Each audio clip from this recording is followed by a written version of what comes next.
sociedade sempre teve dificuldade de lidar com as pessoas que têm transtornos mentais.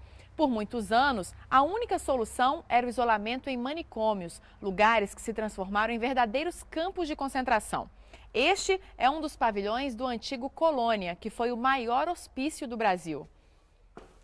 Aqui, cerca de 60 mil pessoas perderam a vida em quase um século de desrespeitos aos direitos humanos. Mas há 30 anos, a discussão sobre a necessidade da reforma psiquiátrica ganhou força e mostrou que loucura mesmo é excluir aqueles que a sociedade taxou como loucos. No Caminhos da Reportagem, você vai ver as histórias do Colônia, como está o atendimento à saúde mental hoje e os rumos da reforma psiquiátrica.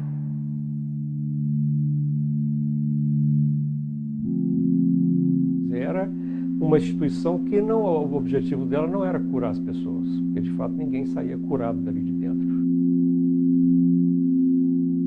É um depósito de indesejáveis, de pessoas que não têm vez e não têm voz. Ninguém nunca viu um ser humano degradado a tal condição. A quem interessava ter a colônia? A sociedade. Foi a sociedade brasileira, mineira, que fez, pagou e deixou isso aqui acontecer. E é uma história de muita vergonha, né? Assim, é uma herança muito pesada, mas é a nossa história e ela precisa ser contada.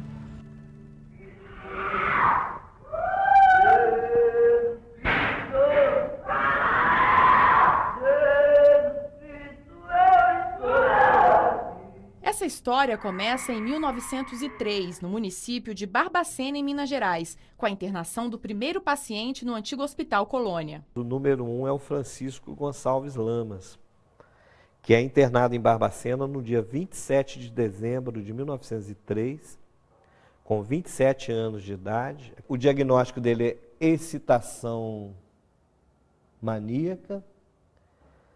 Aqui tem toda a historinha que acontece com ele na internação e ele morre no dia 1º de abril de 1905 de gripe intestinal. Colônia é como ficou conhecido o primeiro hospital público de psiquiatria de Minas Gerais. A criação do hospício foi um prêmio de consolação para a cidade de Barbacena, após perder para Belo Horizonte a disputa pela capital do estado. A Colônia é fruto do contexto histórico e social do qual ela resultou. Ela é uma entidade pública, é uma estrutura que foi criada por um governo que tinha uma lógica de cuidados de pessoas com doenças mentais que era própria daquela época. A jornalista Daniela Arbex fez uma vasta pesquisa sobre o Colônia, escreveu uma série de reportagens e um livro sobre o assunto. Ela descobriu que logo nos primeiros anos, o hospício já havia começado a virar um depósito de seres humanos. Eu fui buscar no Arquivo Público Mineiro a documentação de superlotação o primeiro registro de superlotação desde 1911 já havia registro de superlotação no hospital. Com o passar dos anos, a situação só piorou. Em 1960, num lugar projetado inicialmente para 200 pacientes, existiam 5.000. A superlotação do Colônia foi um dos problemas denunciados pelo jornalista Irã Firmino no final da década de 1970, em reportagens publicadas no jornal O Estado de Minas. Eu encontrei milhares de mulheres nuas lá, abandonadas, fazendo necessidade ao ar livre com todo mundo, igual bicho mesmo. Entrou lá, só sai quando morre, né? Aqueles muros enormes, não tem como você fugir lá, né? Então, lá era um celeiro, então, de todo mundo que era doente mental, ou entre aspas, excluído da sociedade. Nos Porões da Loucura, o livro de Irã Firmino inspirou o cineasta Elvésio Raton, um dos poucos que conseguiu entrar no Colônia para fazer imagens do que acontecia por lá. O registro foi eternizado no filme Em Nome da Razão. Eu não sei te descrever assim, alguma coisa mais chocante daquilo. Toda a condição dali humana era chocante. Assim, era algo muito forte. Eu me lembro até hoje, assim, claramente dos cheiros que a gente sentia lá, assim, sabe? O cheiro de sofrimento, de suor, de fezes, de sujeira, né? É algo que ficou impregnado para mim, tá, assim, sempre. Eles dormiam em pátios ou dentro dos pavilhões às vezes, mais da capacidade normal que se teria para tantas pessoas. Em alguns momentos, esse próprio pavilhão onde nós estamos aqui, ele não tinha camas suficientes e as pessoas eram obrigadas a dormir em capim. Esse capim era recolhido durante o dia para secar ao sol e à noite ele era colocado nos cantos da sala para que os pacientes pudessem dormir. A lembrança sempre que vinha para a gente assim, era dos campos de concentração. Eu acho que eu nunca tinha visto imagens tão duras, tão chocantes como as que eu vi lá. Quer dizer, quando a gente vê documentários sobre a Alemanha nazista, que você vê a imagem dos campos, as pessoas muito magras, sem roupas, amontoadas nos pátios, era o que havia em Barbacena. Por que o hospício é pior do que o campo de concentração? Porque ali não é a desumanidade que é importante, é a desumanização. Chega alguém, é despido dos seus bens, das suas roupas, é colocado nele uma roupa do hospício, é raspada a sua cabeça, todo o material que ele tiver, um relógio, seja o que for, desaparece. Rosana trabalhou no hospital como enfermeira por 26 anos. Tomavam-se banho às 7 horas da manhã, no inverno de Barbacena, em pleno julho, em torno de 5 graus, água gelada. E após o banho do paciente, o que acontecia? Não tinha toalha, eles colocavam a roupa que eles iam ficar o resto do dia novamente. Então a roupa molhava e eles iam para uma parte coberta, todo mundo agachado um do lado do outro para ver se esquentava. Toninho é um dos sobreviventes do Colônia. Ele foi para lá criança e passou quase 30 anos internado. Eles me punham na cela preso na cela de castigo lá na cela, sabe? Depois mandar jogar 10 latas d'água fria na cela e a gente ficava lá dentro daquela cela d'água. A gente ficava passando mal aperto naquela água lá. Por que eles te colocavam lá na cela? Porque a gente fazia bagunça. Eram inúmeras as formas de punição para os internos desobedientes. No Museu da Loucura, que fica em um dos prédios onde funcionava o Colônia, era possível conhecer objetos usados para os castigos. O museu está fechado, em reforma, sem data para voltar a funcionar. O diretor de Cultura e Turismo de Barbacena mostra algumas peças que estão guardadas. Que é uma porta típica das chamadas dos quartos fortes, né? Onde os pacientes ficavam trancados e aqui tinha uma pequena abertura para se visualizar o que se fazia ou o que ocorria lá dentro. Mas basicamente você tinha isso aqui, que é uma grade, essa aqui é a última grade, retirada da instituição ainda nos anos 80, e ela mostra bem essa realidade dura do paciente que era submetido às vezes a situações extremas, né, de ficar dias e dias preso numa solitária. O aparelho de eletroconvulsoterapia, conhecido como eletrochoque, deveria ser usado para tratar os pacientes, mas na realidade o choque era utilizado como uma poderosa arma de punição, aplicado sem anestesia por qualquer pessoa com características semelhantes à tortura. E um vestígio que nós temos aqui, nessa peça específica, de que isso era usado de forma indiscriminada, era o fato de ter aqui, colado num aparelho, nós nem tiramos isso quando ele foi destinado para o museu, né? Colado num aparelho 11 passos para se aplicar um choque.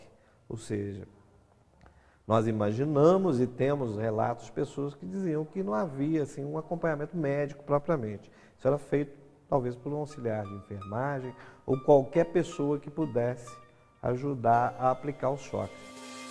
A pessoa era simplesmente eletrocutada sem maiores cuidados, né?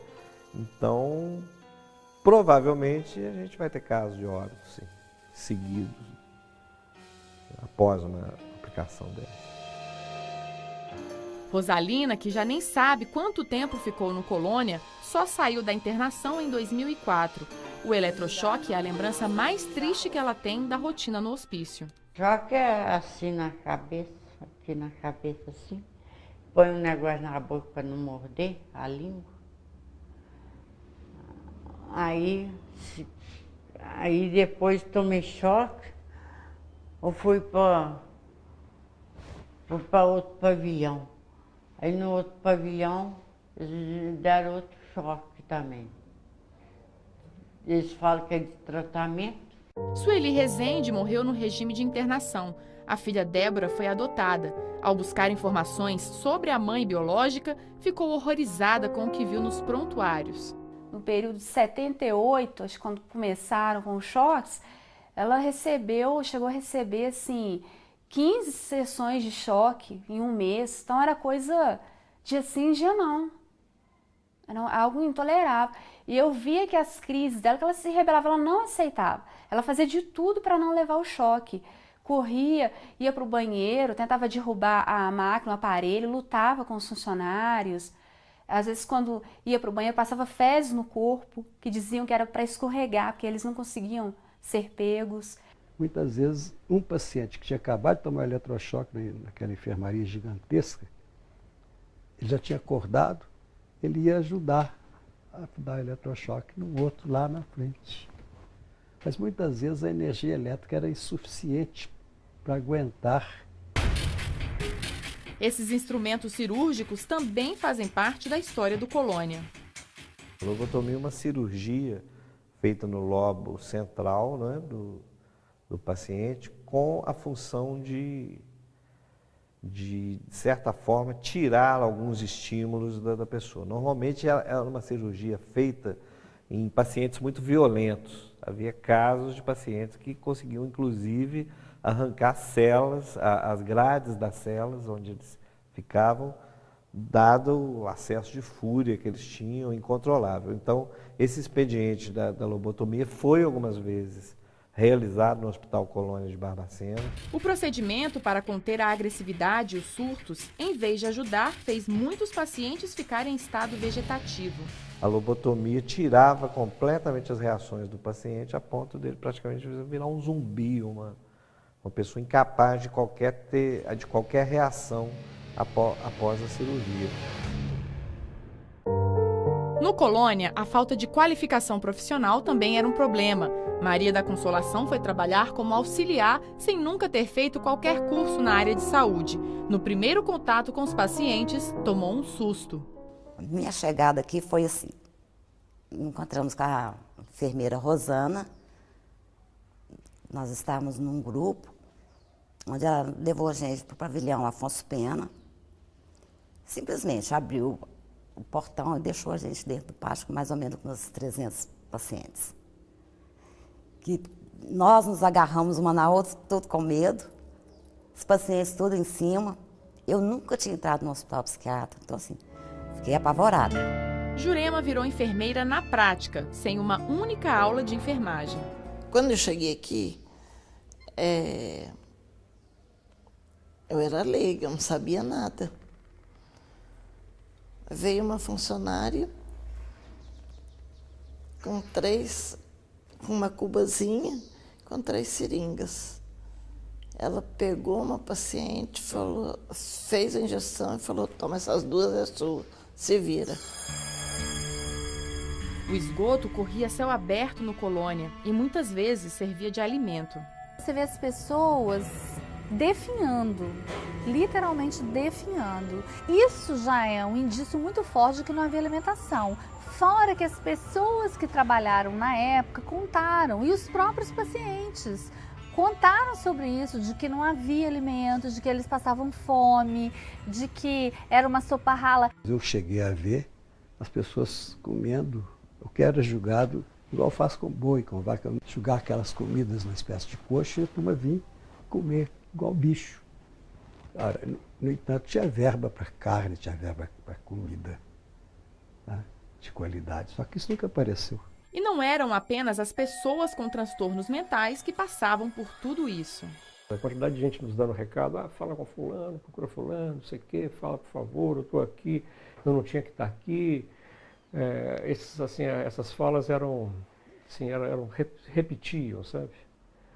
E então você percebia assim, que muita gente ali não era para estar na instituição, né? Quando você ia ver as histórias particulares, você ia percebendo isso. A gente encontrou histórias de pessoas que foram mandadas para o hospital sem ter doença mental, que foram para lá para esconder uma gravidez, porque tinham perdido seus documentos, porque a família, porque o marido resolveu ficar com a amante. foi um sujeito pobre que foi pego fumando maconha, outro que estava sem documento numa blitz, outro que estava alcoolizado. Quer dizer, na verdade era como se fosse um despejo social, essas pessoas todas excluídas, juntando realmente quem tinha algum quadro de esquizofrenia, eles eram juntadas aqui. E como essas pessoas de várias regiões do país chegavam ao maior hospício do Brasil? Por esses trilhos passavam os chamados trens de doido, termo criado pelo escritor Guimarães Rosa para as locomotivas que atravessavam o interior do país e chegavam aqui em Barbacena lotadas de passageiros agitados. A maioria não sabia em que cidade tinha desembarcado, nem porque havia enfrentado uma longa viagem sem passagem de volta. A estação ficava logo aqui embaixo, né, aqui à frente. Era fácil a entrada para o hospital, né? Então, desembarcavam ali e seguiam por esse portal que já estava dentro do espaço aqui do hospital. Barbacena, destino final do trem de doidos, ficou conhecida como Cidade dos Loucos, mas também ganhou a fama de Cidade das Rosas. O município é cercado por grandes plantações de roseiras. A região se tornou uma das maiores produtoras de flores do país. Tanta beleza e perfume não alcançavam os portões do Colônia, nem na hora da morte. Em vez de coroas de flores e caixões, muitos falecidos tinham os restos mortais vendidos como indigentes para estudos nas faculdades de medicina, entre elas a Universidade Federal de Minas Gerais. A história da venda de cadáveres está documentada aqui nos livros de registro. Neste aqui, por exemplo, estão os nomes dos falecidos que tiveram os corpos vendidos para a Faculdade de Medicina de Valença, no Rio de Janeiro. Em setembro de 1969, foram vendidos 22 corpos, cada um por 50 cruzeiros novos, total 1.100 cruzeiros novos. Isso em valores atualizados seria, em média, R$ 200 por cadáver, aproximadamente R$ 4.400 no total. A gente chegou a 1.853 corpos vendidos para 17 faculdades de medicina do Brasil entre 1969 e 1981. A gente encontrou já registros de vendas em 82 e a gente não está considerando aqui as vendas que foram feitas de 61 a 69. Porque já havia registros, já haviam denúncias de venda. Pior do que você não ter identidade, não ter fala, não ter o que comer, foi quando começou a venda de cadáveres. Isso aí foi tão chocante, tão absurdo, tão horror, que foi talvez o momento mais pungente, mais desagradável, mais triste que podia acontecer. Eu tive a ocasião de ler uma carta de um diretor de uma escola pedindo para dar um jeito de aumentar o fornecimento, porque estavam precisando de cadáveres e não tinham. Os corpos não comercializados tinham um destino certo. Este era o cemitério dos pacientes do Colônia. Aqui, muitos foram enterrados juntos em uma única cova, sem direito a caixão e longe do cemitério das pessoas ditas como normais. O local foi desativado há mais de 20 anos. Hoje está abandonado, com túmulos violados. Em 2007, a Prefeitura de Barbacena lançou um concurso para criar no local abandonado um Memorial das Rosas, unindo assim os dois símbolos da cidade, loucura e flores. O projeto vencedor propõe a revitalização do espaço e a criação de uma passarela suspensa no terreno para preservar o passado. A ideia ainda não saiu do papel. Veja no próximo bloco como foi o processo de humanização da psiquiatria no antigo Colônia em Barbacena.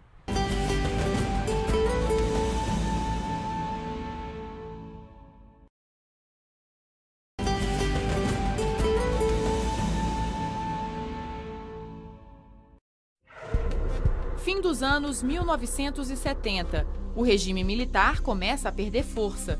Com o fim do AI-5 e a volta dos exilados políticos, as bandeiras em prol dos direitos humanos flanam com mais intensidade. E um grupo de jovens psiquiatras resolve se mobilizar para questionar o modelo de tratamento na saúde mental. Jairo e alguns colegas encabeçaram o projeto para a realização do 3º Congresso Mineiro de Psiquiatria. Começamos já, nesse momento, a desenvolver a ideia de fazer o congresso no ano seguinte, já com a data pré-definida, que seria novembro de 79. Mas o que ocorre? em plena preparação da organização desse congresso, vem ao Brasil Basaglia, passar 3 semanas no Brasil. E aqui é feito um convite para que ele voltasse em novembro, naquele congresso que nós já estávamos organizando. Franco Basaglia foi o médico responsável pela reforma psiquiátrica italiana e inspirou o movimento no Brasil. O psiquiatra Antônio Soares Simone foi quem levou Basaglia ao Colônia, em Barbacena. Quando ele chegou lá no Colônia, quais foram as impressões? O que ele falou? O que chamou a atenção naquele dia? Lacrimejou, chorou, estancou em silêncio absoluto. Basaglia convocou a imprensa para descrever o que viu no Colônia. O Holocausto é a representação máxima da barbárie humana. Mas aqui é pior do que o Holocausto. Aqui é o papel da imprensa, né? E quando se fala em imprensa naquele momento, é Irã Firmino. Irã, com certeza, durante uns 80 dias, ou seja, talvez de julho até o Congresso, né? Mais dias até, ele divulga todo dia matérias sobre... Ele não deixa a coisa esfriar. Nós mantivemos a chama acesa, mostrando os vários movimentos da sociedade, no meio político, reclamando da situação e tal. E quando teve o congresso, aí foi estopim, né? O Basaglia veio e detonou mesmo. Foi um congresso histórico, lotado de gente, de paciente. Nunca um paciente tinha dado uma entrevista. O psiquiatra Ronaldo Simões Coelho apresentou no Congresso um documento de denúncia contra o Colônia. Seria de desejar que a 16 de agosto morresse de velhice o Hospital Colônia de Barbacena. Octogenário, nascido por lei de 16 de agosto de 1900, morreria sem glórias. E sobre seu túmulo se poderia escrever, parafraseando Dante: quem aqui entrou, perdeu toda esperança. A sociedade também se mobilizou. Nós começamos a levar esta questão dos hospitais, desse modelo manicomial, para levar para essa discussão para a cidade, né? Para mostrar que esse modelo era o modelo que a gente tinha de romper. Porque o slogan da luta antimanicomial é por uma sociedade sem manicômios, né? O grande desafio que nós tínhamos em Barbacena era mudar a cultura. Era a cultura do normal. Porque quando você entrava numa instituição desta, você impactava. Mas logo, logo você ia acostumando, você ia achando que aquilo era normal. Era uma cultura interna e uma cultura externa. O externo era aquela cultura que tudo que incomodava a sociedade vinha para o hospital. A gente começou a dizer, opa, tem um diferencial aí. Doente é doente, problema social é problema social. Em 1986, Jairo assumiu a direção do hospital e começou a colocar em prática o plano de humanização. Proibiu a transferência indiscriminada de pacientes para a instituição e encontrou uma forma de acabar com o comércio de cadáveres para as universidades. Nós começamos a criar vínculos dos pacientes com os nossos funcionários. Os nossos pacientes não tinham velório, passaram a ter velório, né?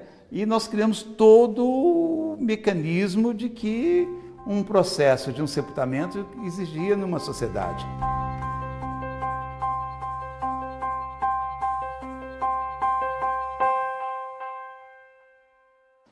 No alto da serra, na fria e bucólica Barbacena, aqui estão eles, a passear no quintal dos prédios onde funcionava o hospício.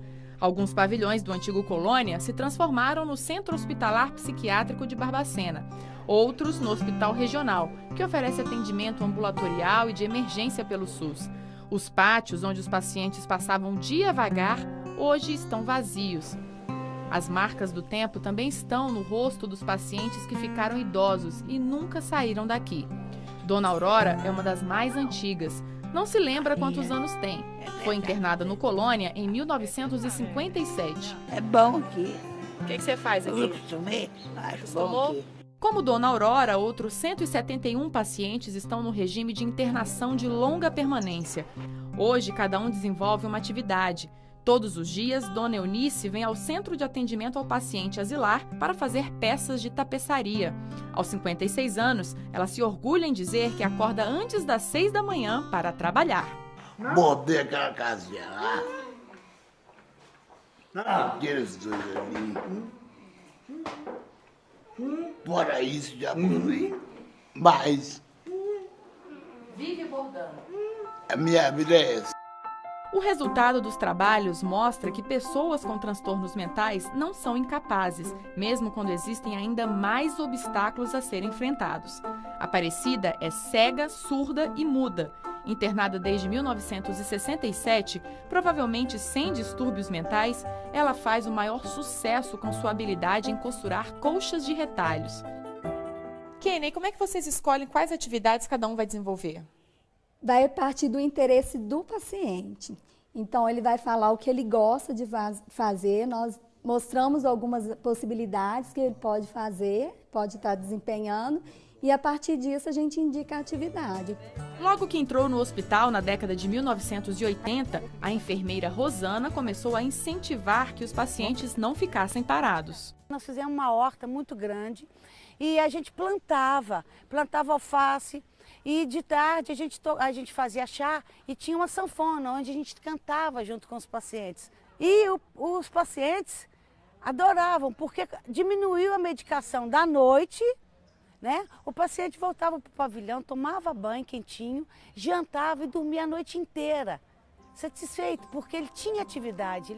Roseli, que trabalha como enfermeira no hospital há 23 anos, acompanhou o processo de humanização do tratamento. Dentro do hospital, nós começamos realmente a pensar, construir uma nova prática, tirar desse modelo, que era um modelo coletivizado, né? As ações dos profissionais coletivizadas, né? O banho coletivo, não tinha uma individualização, uma preocupação com o gosto de cada um, né, com o potencial de cada um. Hoje quem vive nos pavilhões tem cama e armário. A maioria divide espaço com outros pacientes. Mas ao fim de um longo corredor, encontramos o quarto rosa da Lourença. Tudo aqui é do jeito que ela sonhou. Lourença apresenta um quadro estável de esquizofrenia e hoje vive melhor. Eu gosto muito de rosa. Quem também tem o próprio quarto é o Paulo. Uma vez Flamengo, sempre Flamengo. O flamenguista roxo se orgulha da decoração do quarto. Além de reunir objetos do time do coração, ele também gosta de assistir a programas de esporte na TV. Na parede, a foto dos primeiros anos no Colônia. Paulo chegou aqui em 1956, com 27 anos. Ele se faz muito entender pelo olhar, né? Ele tem um olhar muito expressivo, ele é muito alegre, ele é muito emotivo, sabe? Assim, quando você fala que vai sair, ele fica emocionado. O mês passado a gente fez o aniversário dele. Ele fica emocionado também, chora com facilidade. Uma vez Flamengo, Flamengo até morrer.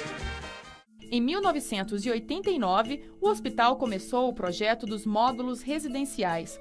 Com o formato de uma casa, o lugar recebe os pacientes que vão se preparar para finalmente sair do hospital.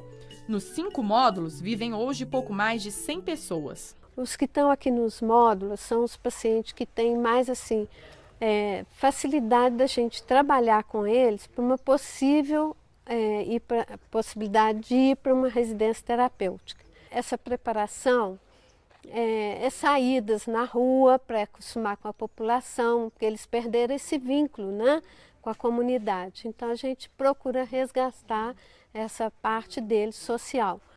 Donizete sai do hospital com acompanhamento para comprar os CDs e DVDs preferidos. Também gosta de dar umas voltinhas pela rua e ajudar o padre. Ele veio de Botelhos, Minas Gerais, em 1981. Foi trazido pela polícia após tirar a roupa em cima de um muro e começar a mexer com uma moça. O maior sonho é que alguém de Botelhos venha buscá-lo. As assistentes sociais do hospital não conseguiram localizar a família dele. Botelho. Muitas dessas pessoas já têm condições de morar em residências terapêuticas. Mas afinal, o que falta para que possam sair da internação no hospital? O município de Barbacena e os outros municípios são responsáveis pelas residências terapêuticas.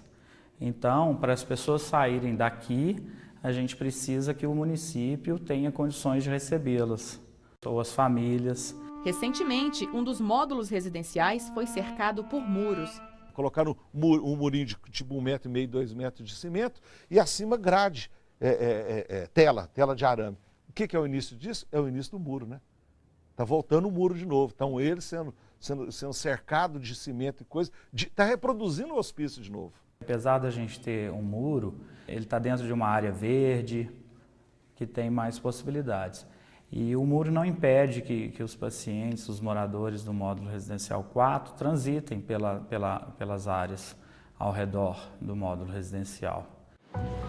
Um lar em Belo Horizonte abriga pessoas e histórias da época dos manicômios. Aqui moram os meninos de Oliveira.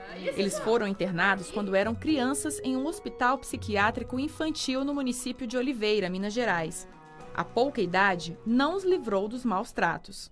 Eu cheguei e tinha uma criança deitada no chão como se estivesse crucificada, com os braços abertos, as mãos amarradas e fincadas no chão e as pernas também. Eu me perguntei por que ele estava assim. Uma criança, que o solão enorme. E a resposta que me deram foi que ele era muito perigoso porque ele arrancava os olhos das outras crianças. Eu me perguntei quantos olhos ele já arrancou. Nenhum, porque ele está sempre amarrado. Em 1976, o hospital infantil foi fechado pelas péssimas condições do prédio. 33 crianças foram encaminhadas para o Colônia, onde se juntaram ao martírio dos adultos. Em 1998, 4 sobreviventes de Oliveira e outros 3 ex-internos de Barbacena vieram morar no lar abrigado. Aí eles chegaram, né? Não tinha nem roupa, as roupas nem dava para usar, nem nada. Todos magrinhos, todos sujos, sabe? Uns bichinhos mesmo, né? Sabe? Não sabia comer, nada. Trazer os meninos de Barbacena para cá foi a realização do sonho da irmã Mercês, oferecer dignidade, carinho e o lar que eles nunca tiveram. Eu falei que a postura era diferente, né? Que eu não queria mais nada que tinha sido feito lá dentro sem censurar ninguém, né? Mas que aqueles iam ser chamados pelo nome e iam ser muito bem tratados. Silvio foi criado na ala feminina do Colônia. Ao ser fotografado de vestido e coberto de moscas quando tinha 11 anos, chegaram a pensar que ele estivesse morto. Hoje, aos 47 anos, prefere ficar deitado, posição em que passou a maior parte da vida. Silvio não fala, assim como todos os outros moradores do lar abrigado, mas ele se faz entender pelo olhar, pelos gestos e pelos sons. O Tonho se desenvolveu muito depois que veio morar no lar abrigado. Aprendeu a tomar banho, a se arrumar sozinho e também fazer trabalhos manuais. Olha aí um quadro dele. E eu fiquei sabendo também que você gosta de passear, é verdade? Fiquei sabendo que você vai ao cinema, ao shopping, à lanchonete, lancha. Adora dar uma voltinha pela cidade. E o Tonho ficou bonito porque o Tonho tem uma vida social melhor que a gente, né? Ele vai para tudo quanto é lugar, coisa que a gente não faz, ele faz, né? Cada um aqui alcançou pequenas conquistas que se tornaram passos grandiosos, graças ao esforço da irmã Mercê. Cada um tem um projeto, né? Escrito, tá? Escrito mesmo. Então é só ver o que precisa estimular. Essa estimulação ela é constante. Porque se eu não estimular, eles vão voltar atrás. Recentemente, eles conseguiram o direito a ter uma carteira de identidade. Agora são cidadãos não mais ignorados pelo Estado e pela sociedade. E a irmã Mercês passou a ser também no papel a responsável por zelar pela vida de cada um. E achei bonito porque são pessoas que praticamente não tem ninguém, né? Então para mim foi uma alegria mesmo. Eu até falei, nossa gente, eu não imaginava. E que o meu nome também ia sair na certidão deles, né? Então tem um peso grande para mim e eu vou ficar seguindo esses meninos para sempre, né?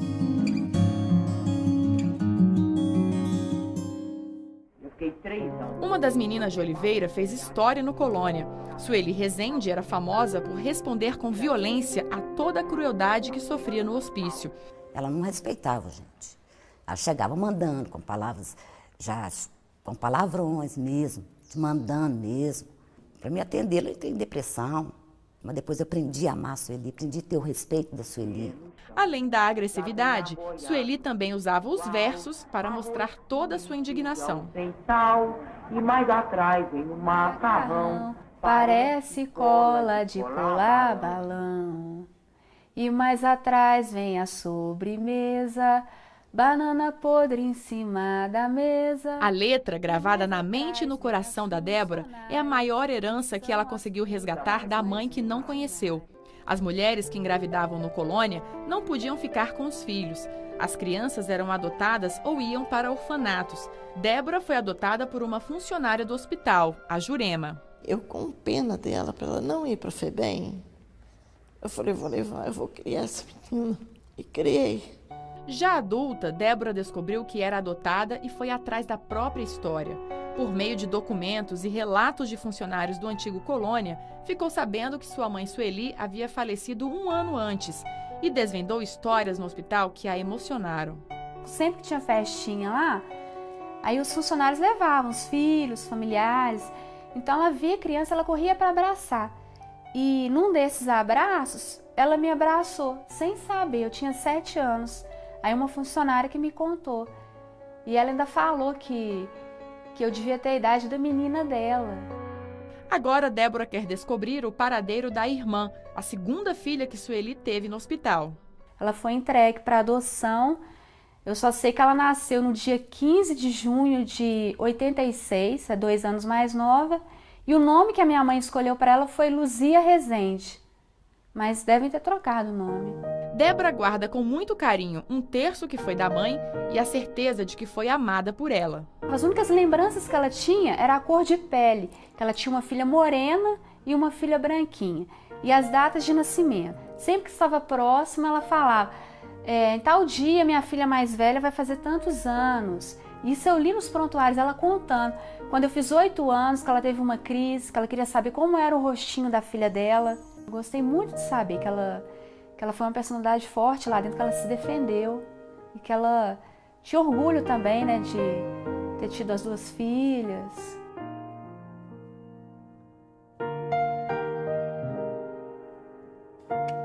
Sair de Belo Horizonte para visitar a mãe em Barbacena, pelo menos uma vez por mês, é uma felicidade que João Bosco conquistou há pouco tempo. Os dois também foram vítimas da política de afastamento entre mães e filhos dentro do Colônia. Geralda era empregada doméstica e foi estuprada pelo patrão. Ficou grávida e, mesmo sem ter nenhum transtorno mental, foi enviada para o hospício. Eu levei o maior choque, porque eu não estava acostumada com aquilo, né? Não tinha visto aquilo, né? Saí da onde eu saí para vir para uma prisão daquela, né? Ficar no meio daquela bagunça, aquela bagunça, né? Aqueles pavião, aquelas coisas, que a pessoa de gente doente, né? Depois que João Bosco nasceu, ela conseguiu alta do hospital. Foi atrás de emprego e deixou o filho com religiosas que trabalhavam no Colônia. Um dia, quando voltou para visitá-lo, a criança não estava mais lá. Nunca mais eu tive notícia dele. Nunca mais eu tive notícia. João Bosco foi para um orfanato e depois para a FEBEM. Quando eu era adolescente, eu não tocava no assunto e não permitia que ninguém tocasse no assunto, assim, tipo, perguntar sobre minha mãe.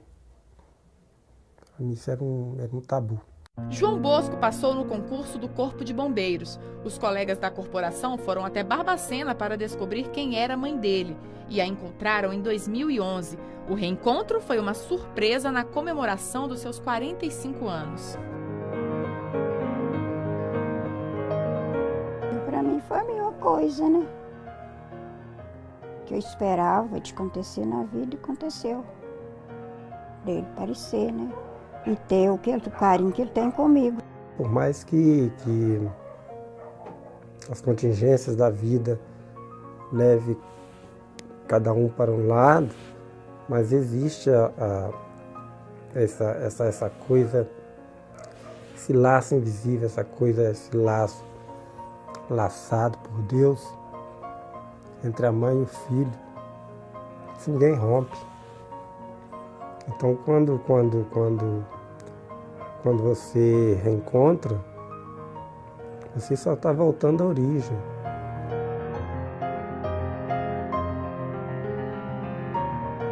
próximo bloco, você vai ver como é a vida das pessoas que deixaram os hospitais psiquiátricos e hoje vivem em residências terapêuticas.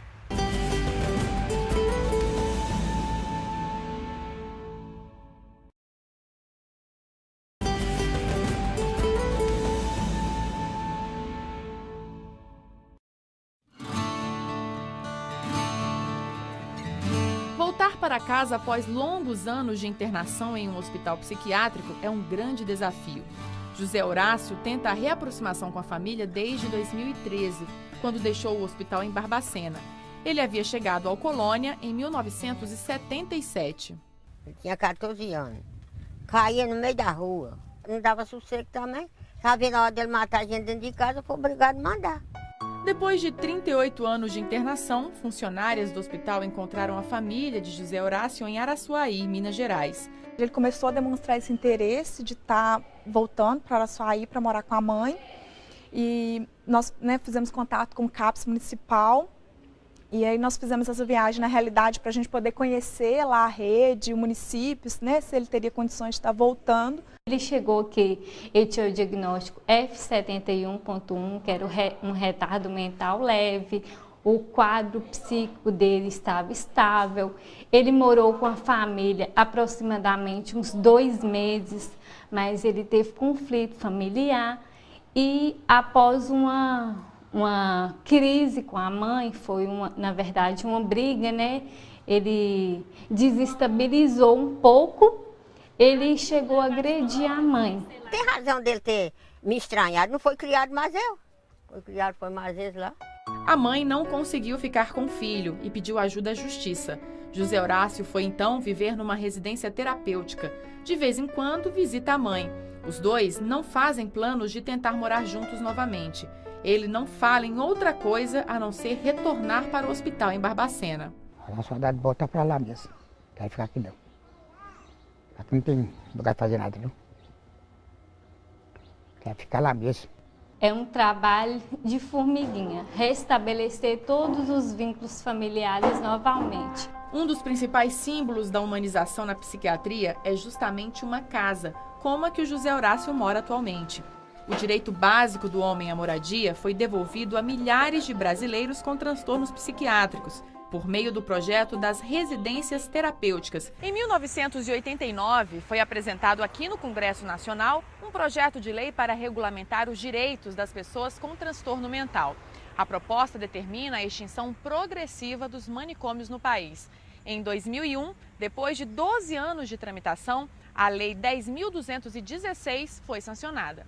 É uma lei que pode ter destinação sanitária, mas ela não é uma lei de características médicas.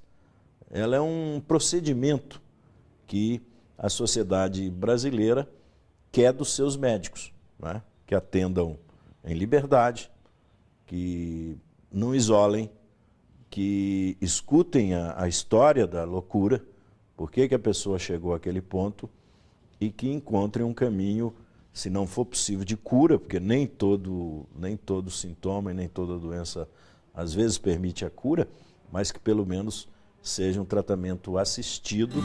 De acordo com dados do Ministério da Saúde, a lei está sendo cumprida. Atualmente existem cerca de 25 mil leitos psiquiátricos do SUS em 166 hospitais psiquiátricos no país. Em 2006, havia quase 41 mil leitos em 228 hospitais. Mas há quem discorde da extinção dos leitos em hospitais psiquiátricos. Quantas pessoas normalmente eu, no meu consultório particular, eu interno por ano? 1, 2 que a gente tem condições de manter em casa no seio da família. Por causa disso eu vou dizer que não precisa de hospital psiquiátrico? É claro que precisa. A gente não acaba com a doença por decreto. Aos quadros mais graves. Para substituir os leitos psiquiátricos, foram criados os CAPs, Centro de Atenção Psicossocial, que oferecem assistência médica e terapêutica a pacientes e familiares. As internações ocorrem apenas em casos de crise, por poucos dias. O tratamento nos CAPs está integrado ao cuidado nas residências terapêuticas. Olá, bom dia! Muito prazer! O Eliezer é um dos mais novos moradores desta casa. Ele vive há menos de 1 ano com outros 7 ex-internos de manicômios. Sua marca registrada é o sorriso no rosto o tempo todo. O Antônio, apelidado de Cabo no Colônia, fala pouco e baixinho. Ele é o chefe de cozinha da casa. Já o Geraldo é falante. Depois de passar 33 anos internado, agora ele se sente livre para fazer o que gosta. Tem cachorro, tem as galinhas, cuido das minhas flores. Tinha uma hortinha lá embaixo e eu adoro todo dia de manhã eu molho essa. O Toninho é o romântico da casa. Ele foi levado ao Colônia ainda criança e foi na infância dentro do hospício que começou o namoro que dura até hoje. Todo domingo ela vem almoçar aqui comigo.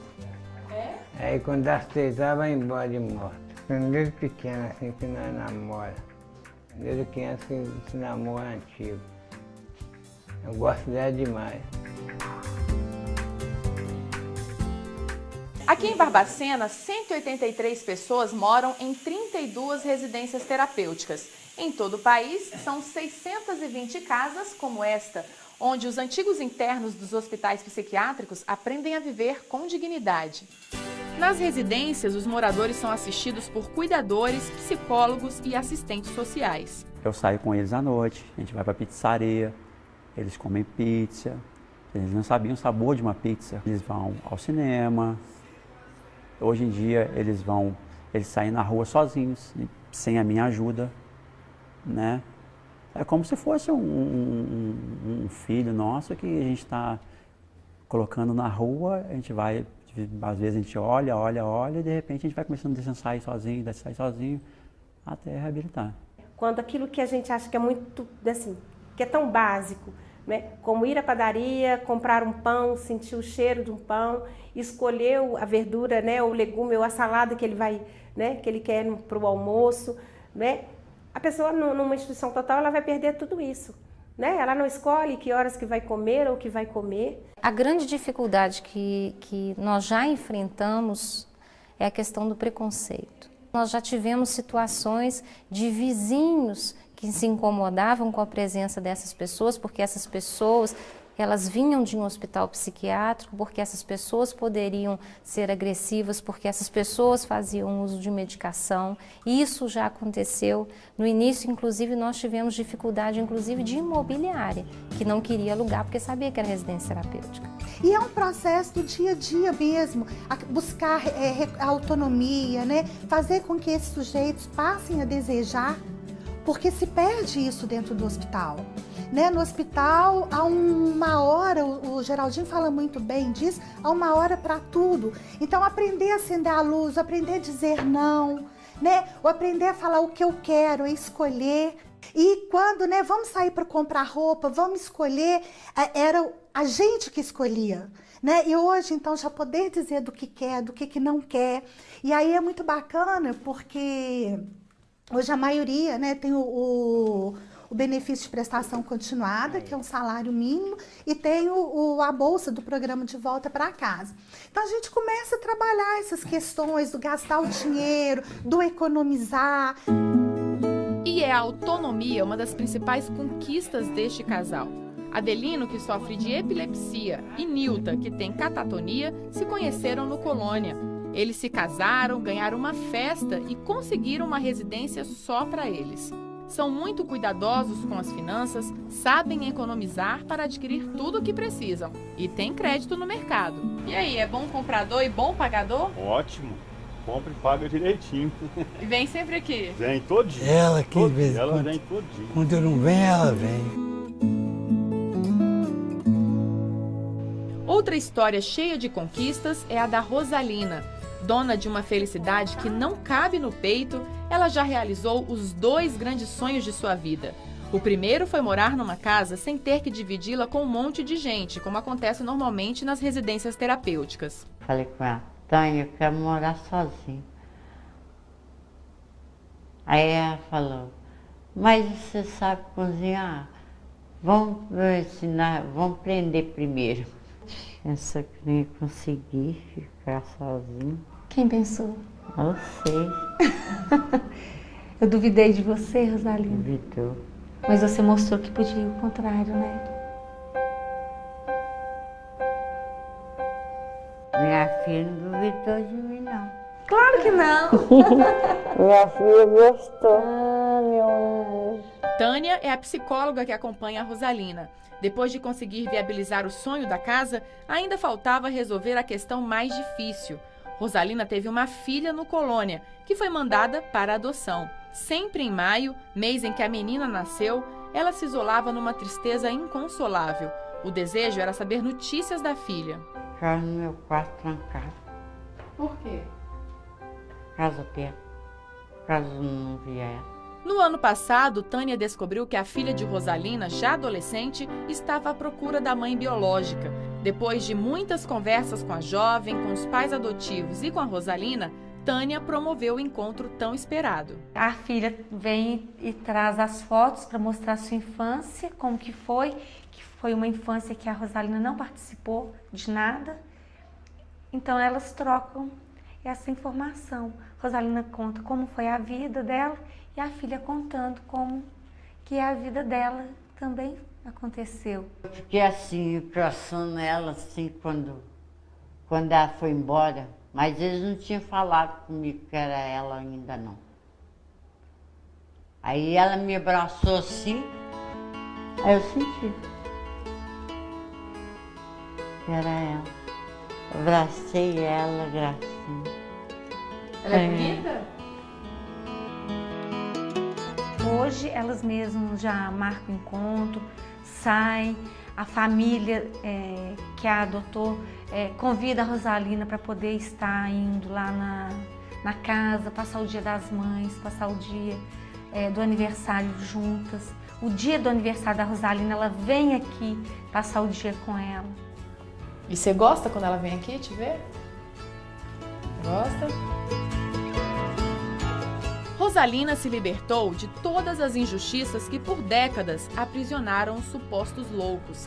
As atrocidades cometidas para isolar os transtornos mentais e sociais mostraram que insana é a sociedade ao dilacerar tudo o que é diferente do padrão. Que a loucura é achar que é possível ter padrão, normalidade, regras muito rígidas. Tem uma questão que o Brasil tem que entender. O tratamento em liberdade é um direito e é uma conquista sem volta. Nós vamos ter que aprender a lidar com isso.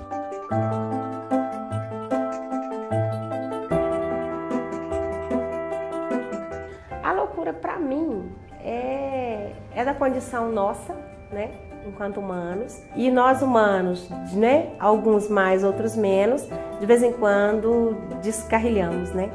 As coisas se desorganizam. A gente aprende a liberdade com a própria loucura. A vida é boa demais.